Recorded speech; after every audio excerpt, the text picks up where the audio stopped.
Let's talk pressing. Why does it seem to work for some people but fail for others? Why are some people able to get pressing traps going while it seems impossible for the rest? Is there something you should know? On today's show, I will share with you what I know about the new pressing AI and how I use it to create pressing traps. In fact, I will also share with you a game where I was able to draw the opposition into our pressing traps so that we could score our goals.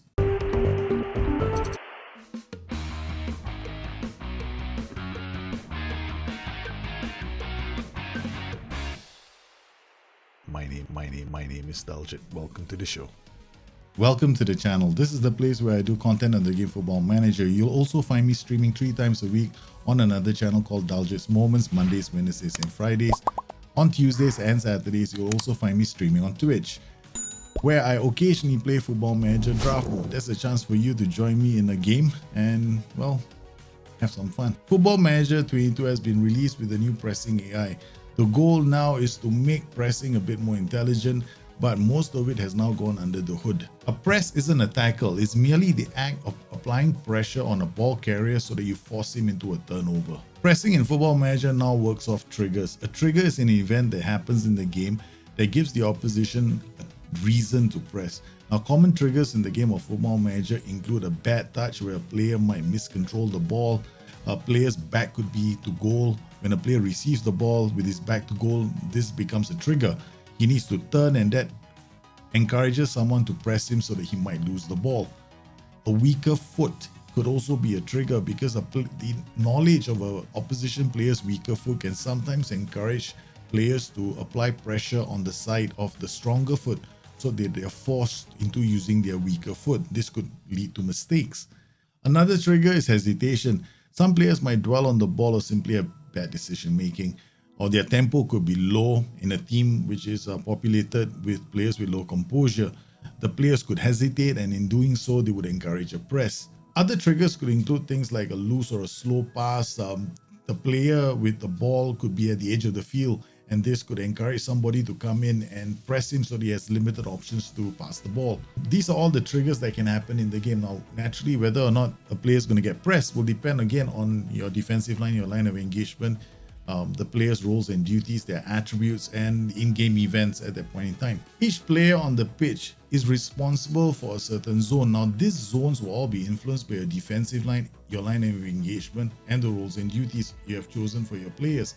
And these zones tend to shift as the team, moves up and down the pitch. Set your defensive line high and your line of engagement low, and you get a compressed zone. And then if you opt to play with defensive with narrow, your zone becomes really small.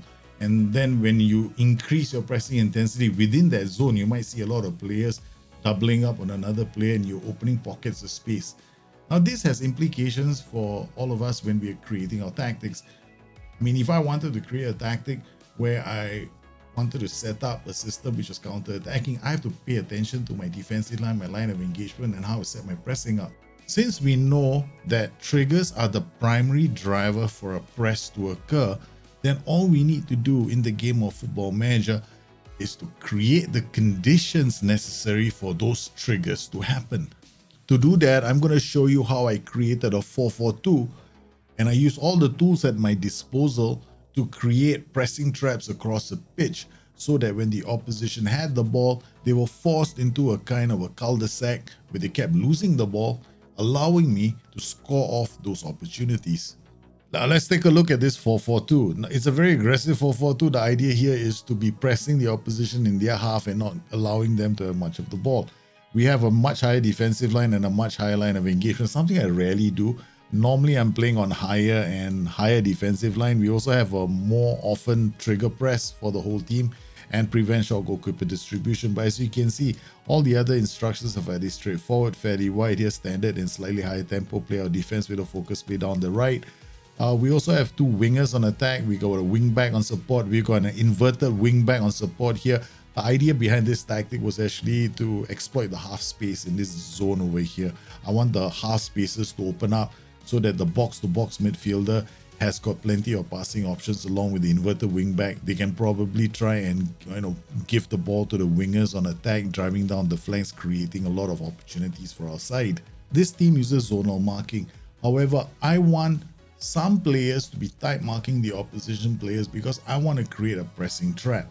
Ideally, I want the opposition to be forced to play into the middle where I'm hoping they lose the ball and we can hit them quickly on the counter. To do that, we also have set up tight marking on the wider players. So they've all been told to mark tight.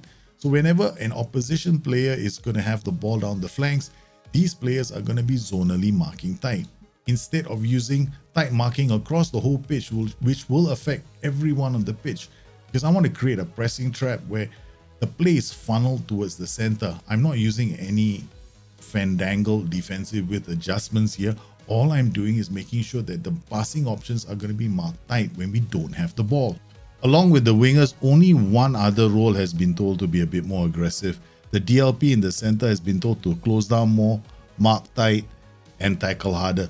What I want him to do is, if the ball starts drifting through the middle, I want him to aggressively try and win the ball back. The ball box-to-box midfielder has not been given any special instructions. The only player here who's been given special instructions has been the DLP.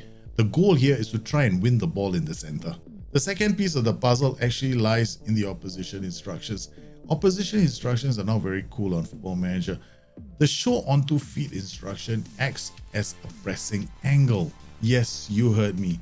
When an opposition player gets the ball and you show him onto a foot, it acts to close off his angles to pass the ball. So if he's a winger and you want him to stay on the flanks and he's playing on the right flank, you show him onto his right foot. This keeps him wide.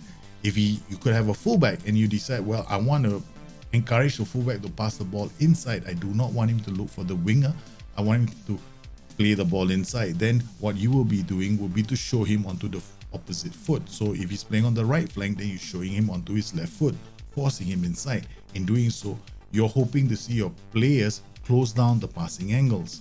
I love to use opposition instructions by positions because I only set this up for my one tactic and I leave it unchanged for the entire season. It works brilliantly because I don't have to come back to this again unless, of course, I change tactics or I've come up with a different tactical plan. Now here you can see I've got tight marking set up for the opposition fullbacks. I've got a trigger press on the goalkeeper, so whenever he makes a mistake, we'll press him.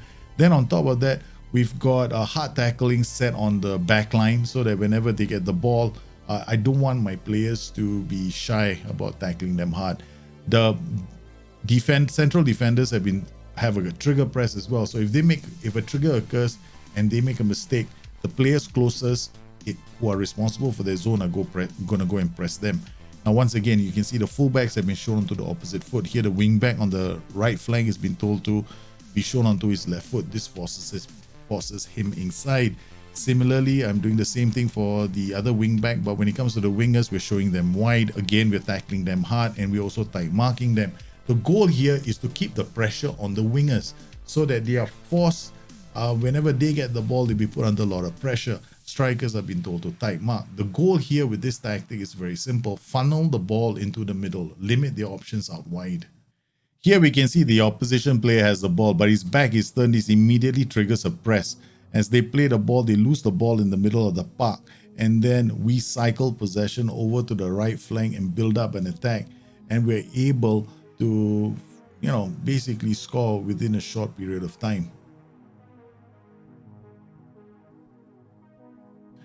Here the opposition have the ball, but watch as they try to work the ball up. Our players are tight marking their options. You can see all the passing options have been shut down for this player as he gets the ball.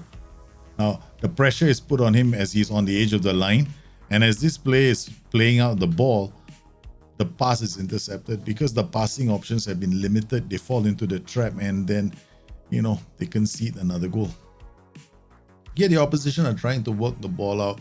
You can see players are being picked up. Every time their back is turned, somebody presses them. The other option is being marked. And you can see how the passing lanes are being quickly shut off. Now, when they do get the ball, again, he's being pressed. Again, he's forced to work the ball back. But look at how everyone else is being marked. They are all being marked relatively tight. They don't really have many passing options. Ball goes out to the other flank. They work an opportunity. We intercept the ball and then go on to score a third goal. Is the pressing system in the game perfect? Of course, it's not. Nothing in the game is meant to be perfect. The game is supposed to mirror human imperfection, right? When some players might press, other players may not press. Some players might get tired. Other players may not like your face and decide they don't want to listen to your instructions. That is what this game is all about. So as far as I know, at this very moment in time, they are tweaking certain elements of the pressing system. That's for sure. As I want to make it work, right? Give us the options. So they've given us the tools in the game for us to have that kind of an experience. And this is how I use the tools in the game.